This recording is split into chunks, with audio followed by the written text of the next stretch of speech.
Well, hello, everybody.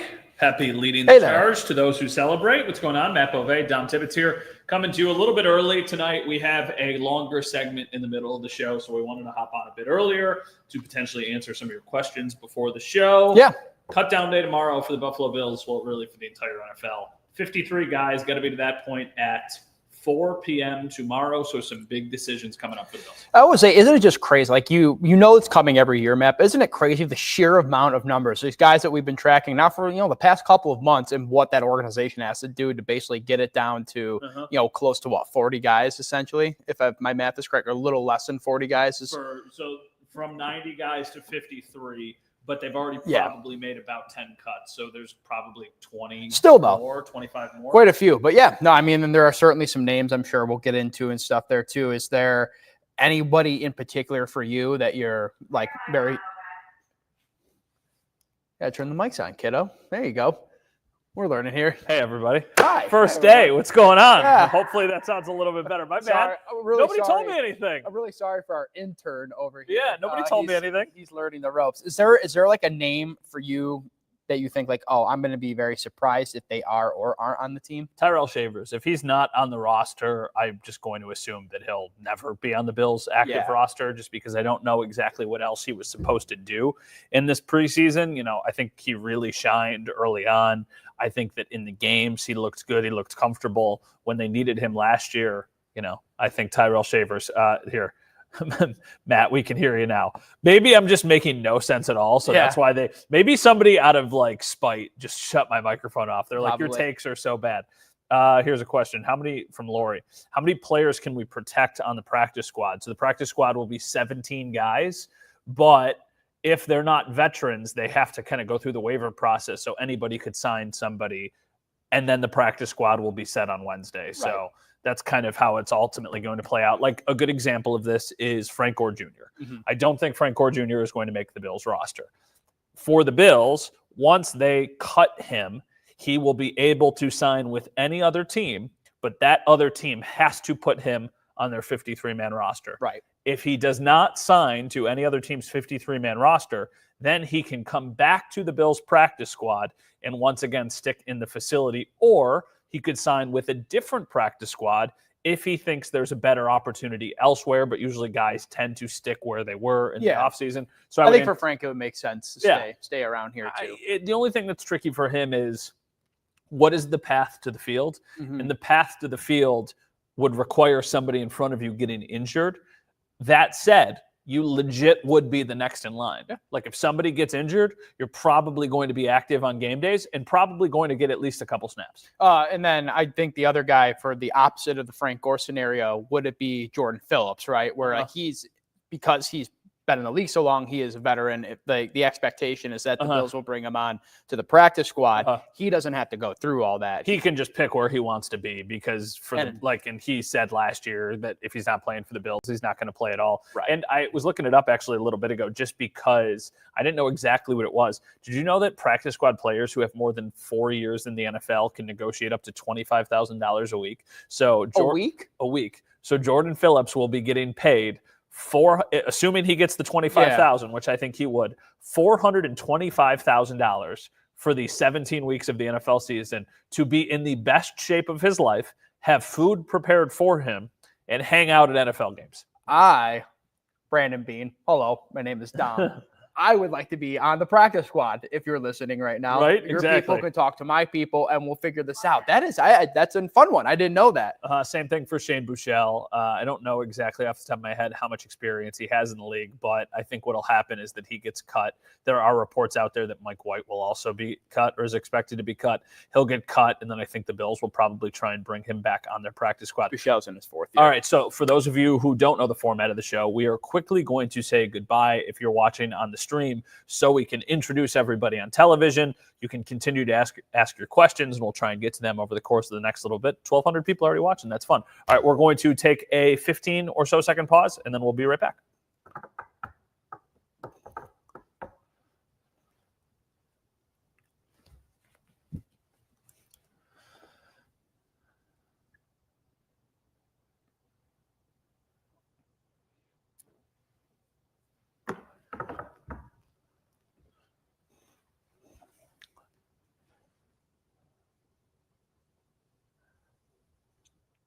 Less than 2 weeks away from the start of the NFL season. What is going on, everyone? Welcome to another edition of Leading the Charge.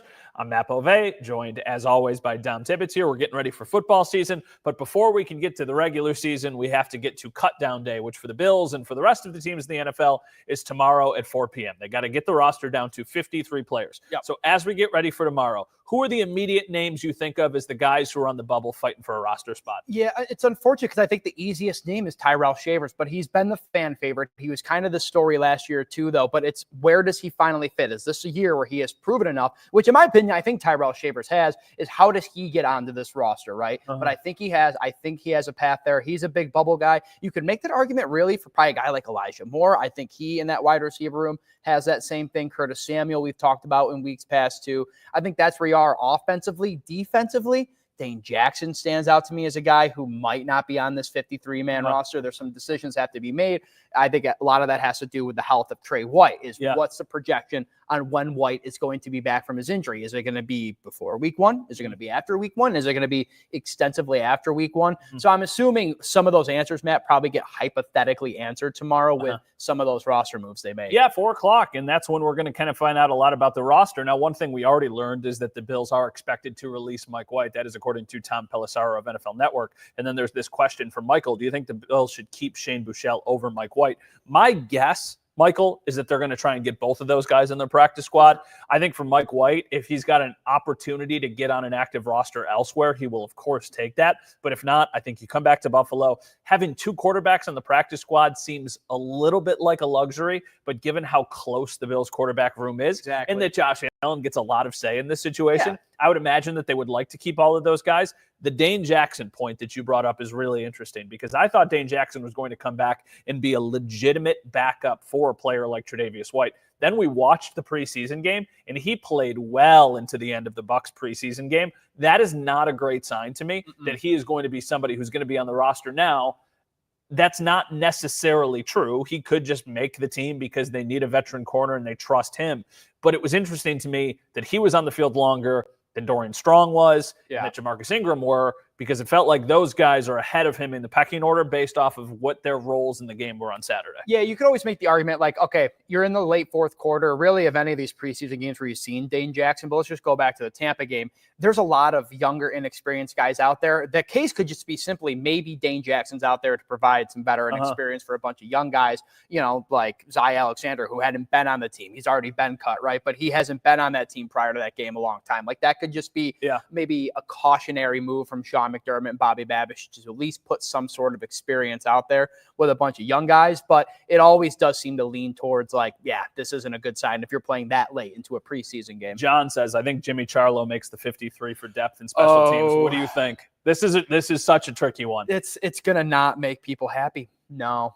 I just don't see a path where Jimmy Charlo gets into this right now. I do think the Bills would love, and I mean emphatically love, to keep him on the practice squad. And I think there's a chance of that too. I think when you look around NFL linebacker rooms, I don't know how much Charlo is a guy who stands out there. I know people are going to be like, Dom, how could you? He's Army. He's West Point guy. He's our golden boy. I don't think he gets in there too, but I think him being on the practice squad is a huge win for the Bills. Yeah, I think Jimmy Charlo's roster spot is unlikely, but I do agree with you. I think the Bills would love to stow him away on the practice squad and potentially call him up. I think linebacker has been one of those positions over the course of the last couple of years where their depth has been tested, and I feel like having a guy like that would be a really nice thing for the Bills. Great insurance policy. The one thing I will say about Jimmy Charlo, pump the brakes a little bit for a lot of people are like, okay, he deserves a role on this team.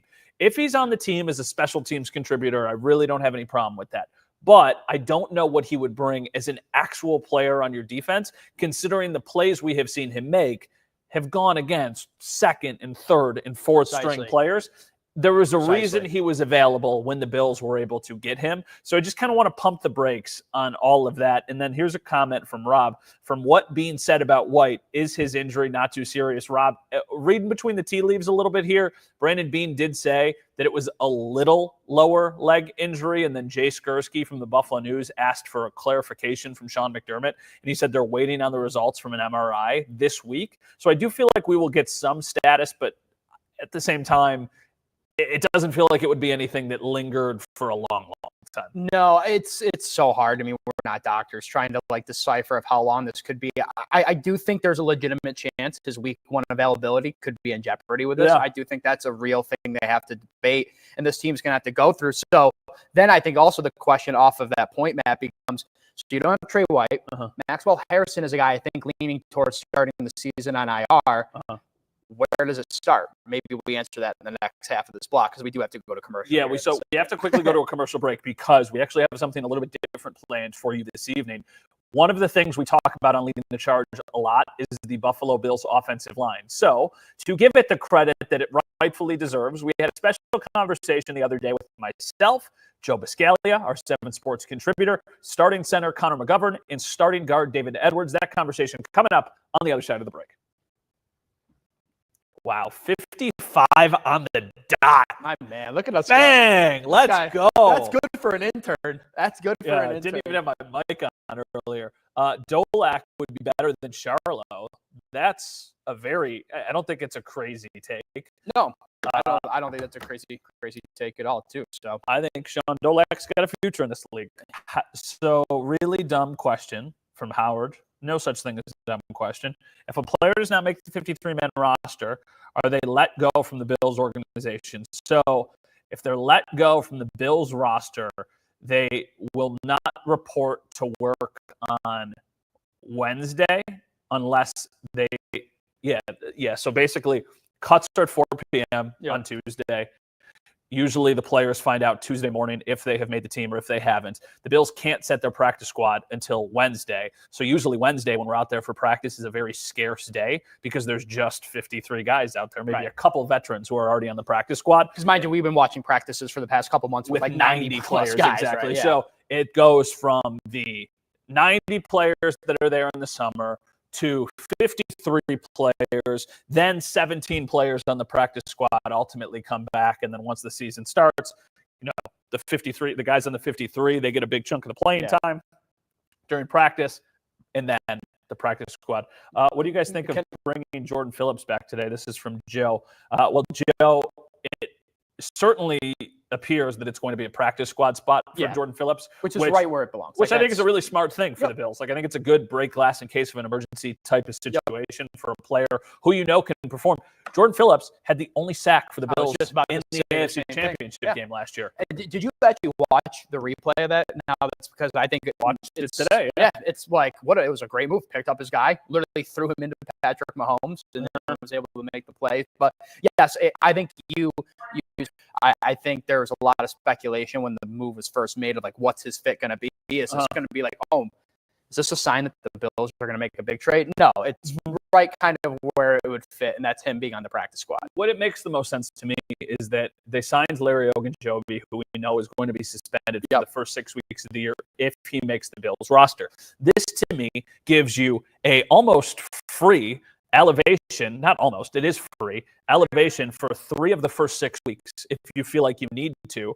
And then when Ogunjobi comes back, you put Jordan Phillips back on the practice squad. And then if you get into a position where you need to sign him to the active roster, then you have to sign him to the active roster. So that's how I think it ultimately plays out. We are coming back in, Michelle, 20 seconds or something? 10 seconds. All right, we'll be right back.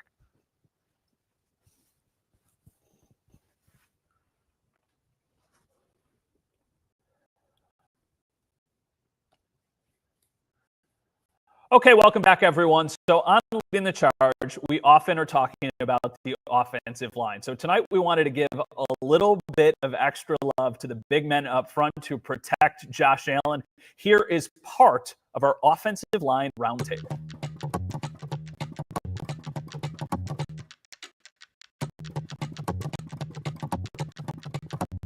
Lateral to Allen, Shakir, James Cook, backed on the play by Greg Rousseau.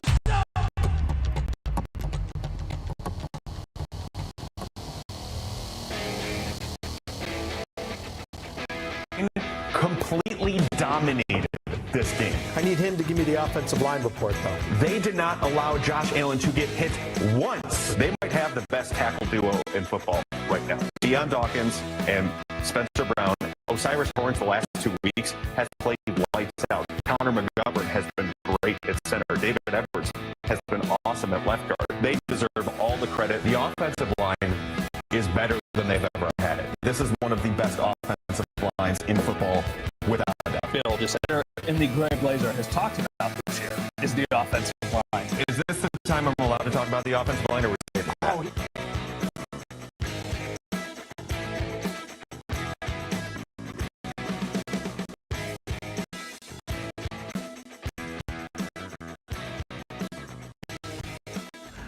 Welcome, everybody, to the roundtable that isn't actually a roundtable with two of the starting members of the Buffalo Bills offensive line. I'm 7 Sports Director Matt Bove. This is starting center Connor McGovern. That is starting guard David Edwards. That is not a member of the Bills offensive line, but he loves to talk about it. That is Joe Biscaglia. The idea behind this was that we do a show every single Monday night during the season, and usually we'll be talking about anything. We could be like, oh, receiver. And Joe will almost always go back to, well, that was able to happen because of the offensive line. Love that. Love that energy. There's a brand to uphold, and I am proud to do that for offensive because it needs some shine. Yeah, we appreciate that. Cheers. Cheers with the mic. And then he was telling me, as we kind of talked about the idea, that you guys have talked in the past about like extensively watching film. I mean, you watch an insane amount of film. Not as much as these guys, but definitely I try. And Connor and I have spent a lot of time talking about pizza in our lives, so we figured this was the really nice way of marrying all of this. Yeah. Exactly. It's a you know, you're getting ready for the season. Obviously, expectations for the team are very, very high, and the entire offensive line is returning. How cool is that for you guys to be able to run it back? Yeah, it's huge. Like, in the O-line, chemistry is everything. And this is the first time in my 7 years where we have not just most guys back, we have all starting 5 guys, all the depth pieces back. It's just we've been lucky the past few years with injuries. We really haven't had the sub guys in and out. So if anything ever happens, these guys are getting ready now to just step up and won't skip a beat.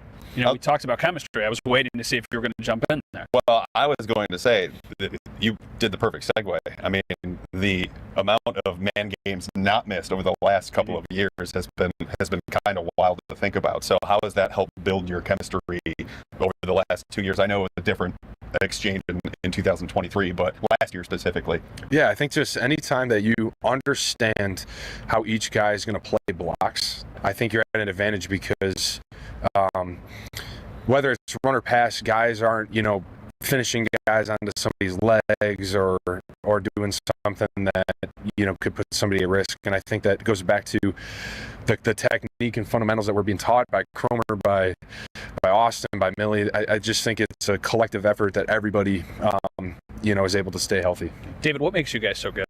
Everybody talks about how solid the offensive line is. I know it's probably weird to kind of give yourself this praise, but why has this been such kind of a perfect combination for you guys? That's a good question. I think we've got some great players, but I know that we have some great coaches too. We've got some really good coaches that scheme up stuff really well for us, put us in great positions, know our strengths in the run and pass. And then, we've got great players on the total body of work from coaches to players that just makes us great. Yeah, I don't know if enough credit is given for being able to be versatile and switch positions, because even like just something what some people might think is as simple as left or right guard, it's a completely different skill set, because it's like muscle memory and everything like that. And for you, I mean, going from left guard to center the way that you did, that is a complete reversal, because you did not play much center in Dallas, and then going through here. So I got drafted as a center, and then after my rookie year, I got switched to guard. And one thing led to another. Last year, went back to center. It was like riding a bike. Took me a little bit to get used to it. Like, no longer you really using my right hand. Got to get used to snapping and striking. Once you got fit in that groove, me and Josh got comfortable with each other, and it's a whole new story then. I would imagine you guys probably don't love giving yourself praise, but you're probably pretty eager to give it to some of your teammates, right? Sure. People are just naturally that way. I think a lot of people know about how good Dion has been. The body of work, it's been a long time that he's been really good. But can you explain the level that you have seen Spencer Brown go from the early part of his career? I know he was battling with injuries up until now. I mean, we talk about it all the time. Like, he legitimately is one of the best right tackles in the entire NFL. What makes him so good? Yeah, I mean, I think the obvious answer is his athleticism and size. I think that there's a mentality that Spencer carries that really serves him well too. Really nasty type of player. Does a great job of finishing blocks.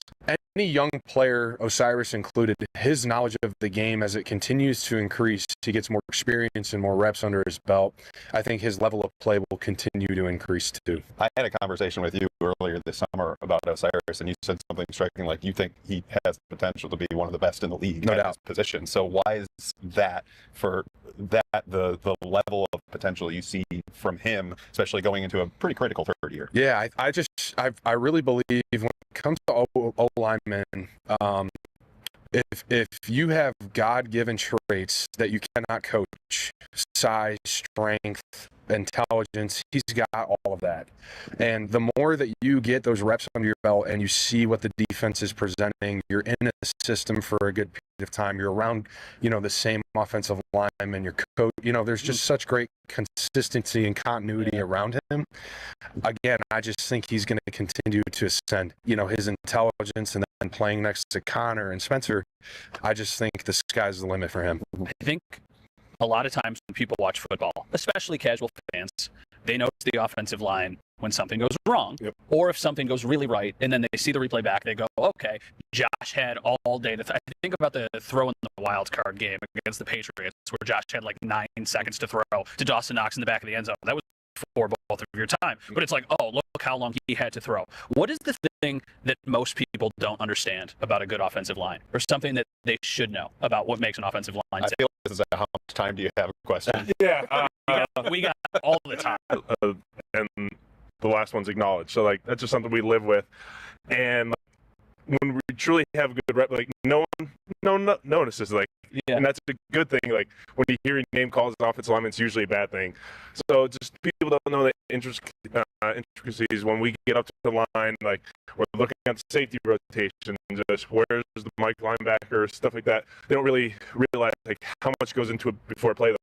Me and Dave are just scanning the entire field to make sure we put ourselves in the best position, checking with Josh, make sure he's comfortable, and he's done a great job just allowing us to be ourselves, and we make just getting in front of people and blocking them. We scouting the defense, looking plays, and putting everyone in the right position. I'm so glad you pointed out the at the line thing, because one of the most fascinating things I think about your guys' offensive line is how much you guys talk ahead of the snap. It is abnormal for a lot of different places. So what are just some of the things, and how did that kind of evolve where you guys, go from normal checks and everything like that to having full-blown conversations 20 seconds ahead of the snap?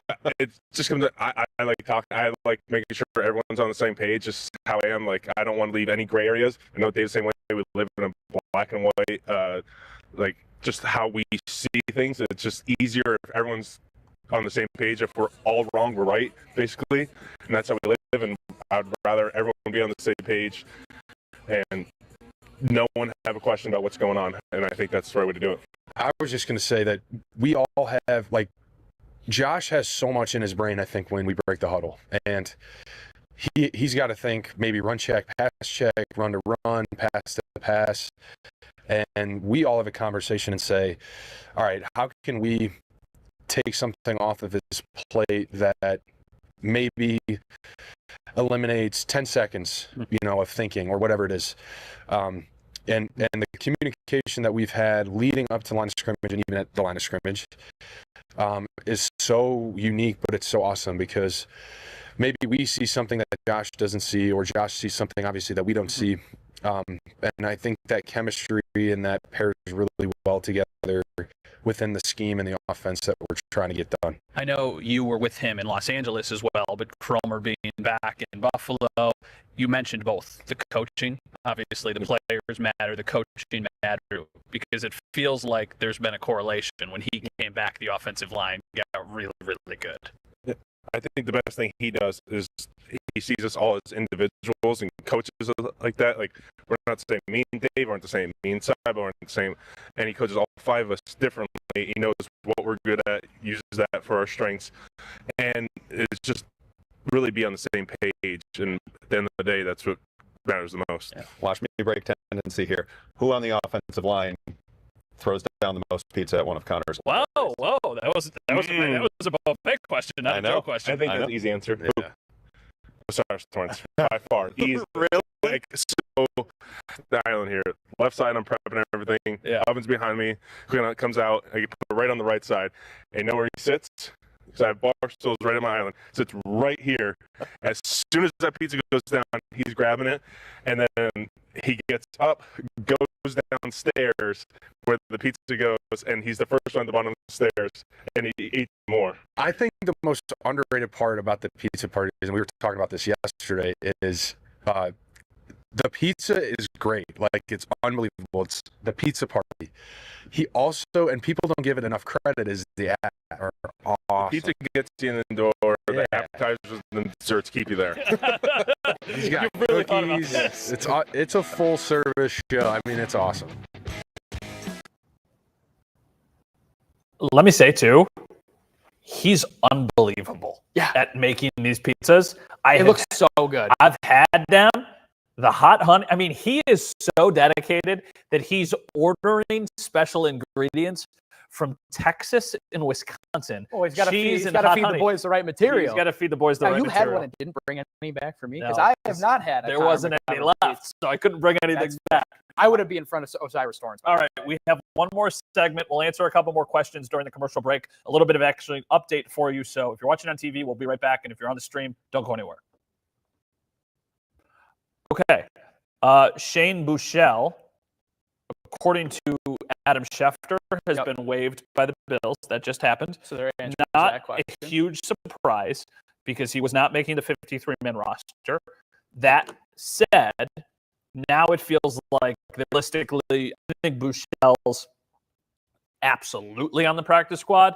And if Mike White doesn't get picked up from another team, then he's also on the practice squad. I think it just goes back to like a simple point of like Josh Allen likes a camaraderie.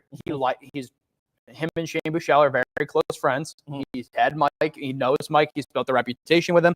Obviously, Mitch is going to be his backup. So I think when you're trying to make your franchise quarterback happy to keep people around in that room, it's pretty much like, hey, our franchise quarterback wants to have his bros in a hangout session. I want to bring back all the bros. So I think Shane Buechele clears waivers in his back here is my expectation.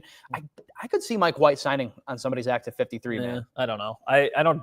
It's not. I think his path is certainly without a doubt. Definitely. Yeah, Shane Buechele. Yeah, much harder to get back to the 53 man. Here's a comment from John. I've read reports Kendrick Green can back up for center or either guard. I think he is more of a center, John, and I do think that there's a chance he makes the Bills 53-man roster. I think in the projection we did, I included him. You did not. I did not. I think that's right. I think you had Ryan Vandermark making it. Did have Ryan Vandermark. I did not have Ryan Vandermark making it. I think the more likely path there is potentially a trade for Ryan Vandermark. Not saying.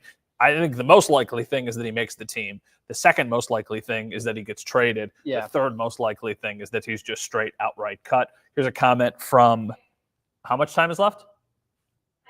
15. All right. Back on.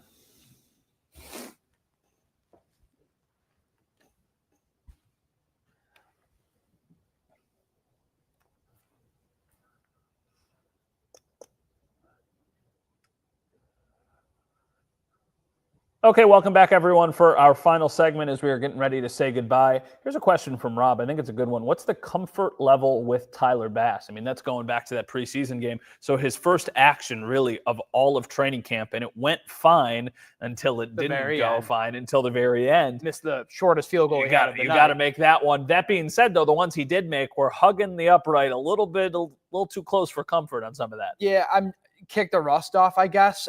We went into this last year with kind of the same conversation of like, where's your comfortability level with Tyler Bass? Because last season he was coming off the AFC divisional miss against the Chiefs. Yeah. And then really he struggled in the first half of the season, if you remember, but when he finally hit the 60-yarder game winner, 61 against Dolphins. I feel like that's where it changed. I'm not hoping for the Bills' sake that Tyler Bass's confidence is spurred because he has to go do some heroic late game action. I think they're hopefully going to see it sooner, but he hasn't played.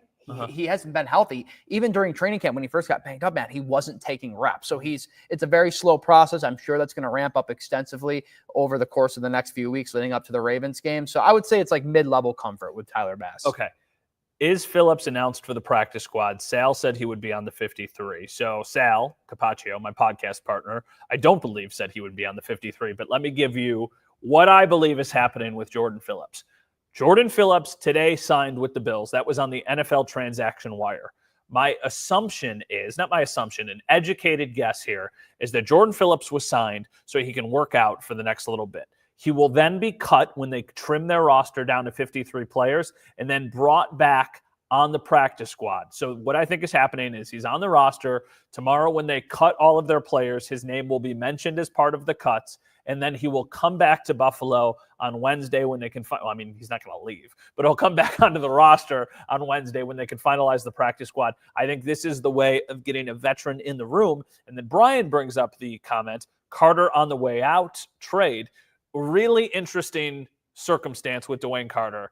I don't think he's getting cut. I don't think so either. I just don't know if the Bills are ready to not see a second-year guy, a former third-round draft pick, develop. I don't know if that's something logical for them. I don't think that you give up on a player you drafted that high this soon, because I think back, and it's not a great comparison, but before Terrell Bernard was a star defensive captain for the Bills, he was a young third-round pick who nobody knew anything about. And I'm not saying Dwayne Carter is going to turn into the captain of the defense or some awesome player who gets a second contract. It just feels like, given the Ogunjobi suspension, given the questions you have on the defensive line, given the inexperience with other rookies like TJ Sanders and Deion Walker, having a guy with a little bit more of experience certainly plays. And for what it's worth, too, Dwayne Carter had some flashes last year. Yeah. Like, it wasn't just he put together a bad season. He had some flashes. Hopefully, healthy, he gets back to that. Yeah. Any surprises tomorrow? We got 20 seconds. My biggest surprise would be, because I saw a comment on earlier, if Elijah Moore does not make this roster. Okay. I do think Elijah Moore makes this team. Okay, I do too. I don't really have a huge surprise. I think they'll make a trade. They tend to make a trade every year. I just don't exactly know who it's going to be. That is Dom Tibbetts. I am Matt Beauvais. For Julia and Michelle in the control room, and for Joe on the round table, thank you for watching this episode of Leading the Charge. See you soon. Thank you, stream. Are the two guys that are suspended in a particular category? Yeah, they just go to the reserve suspended list. They cannot be at the facility starting tomorrow, from tomorrow up until week 4. Then in week 4, they can come back as a ramp-up time and work with the team and work out and stuff. And then after that, they can go do their own thing. So, they can't be at the facility at all. So I'm pretty sure I read or saw that Bean broke this down before at the end of minicamp. It was a big, long thing. We'd have to go back because he did in the detail about this. It was just so much. I can't remember it. I think Michael Hoyt is going to rent a gym and just work out. So, all right, we're going to say goodbye now. I'm debating, should I go get wings with my friends? Ooh, it depends on what the spot is. Elmo's? Michelle says I should do it. She gave me a thumbs up. Should I go get wings with my buddies? All right. Have a lovely evening, everybody. We'll see you guys soon.